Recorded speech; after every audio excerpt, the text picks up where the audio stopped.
अब आगे बढ़ते हैं खबरों में। बीजेपी की ओर से विकसित भारत संकल्प यात्रा निकाली जा रही है। इस पर डिप्टी सीएम ब्रजेश पाठक भी लखनऊ में शामिल हो रहे हैं। उन्होंने यात्रा के बारे में पूरी जानकारी दी।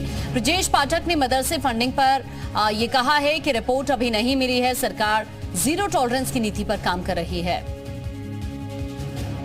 बीजेपी अब लोकसभा चुनाव की तैयारियों में जुट चुकी है और उत्तर प्रदेश चूंकि सबसे बड़ा सूबा है, 80 लोकसभा सीटें हैं। ऐसे में यहां पर संकल्प यात्रा जो है वो निकाली जाएगी। हमारे साथ UP deputy CM Brajesh Pathak ji हैं, उनसे बात करते हैं। बड़ी जिम्मेदारी है इस यात्रा के जरिए, क्या कुछ जो है एजेंडा रहे? ये विकसित भारत संकल्प यात्रा के माध्यम से आम जनमानस का बड़ी संख्या में जुड़ाव हो रहा है। माननीय प्रधानमंत्री नरेंद्र मोदी जी की जो गरीब कल्याण योजनाएं हैं वो जन जन तक पहुंची हैं।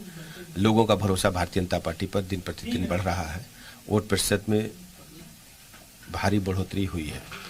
माननीय मोदी जी देश की जनता के अभिभावक के रूप में उभरे हैं।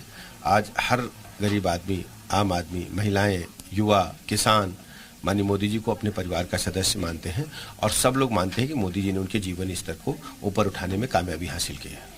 ये भी कहा जा रहा है कि जल्द ही अब एनडीए की जो अपने सहयोगी दलों को लेकर जो सीट शेयरिंग का फॉर्मूला है वो तय कर लेगा।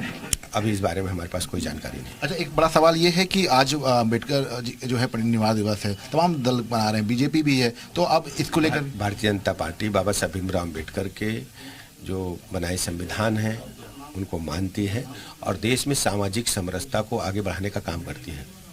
माननीय मोदी जी ने, भारतीय जनता पार्टी ने इस देश के अंदर, दुनिया में बाबा साहब भीमराव अम्बेडकर के जो प्रसिद्ध स्थल थे, चाहे उनके रहने के हों, चाहे पढ़ने के हों, या जहाँ से उन्होंने जीवन व्यतीत किया, ऐसे सभी पंच तीर्थों, चाहे मुंह में हो, चाहे लंदन में हो, चाहे मुंबई में हो, ऐसे सभी स्थलों को डेवलप करने का काम किया है।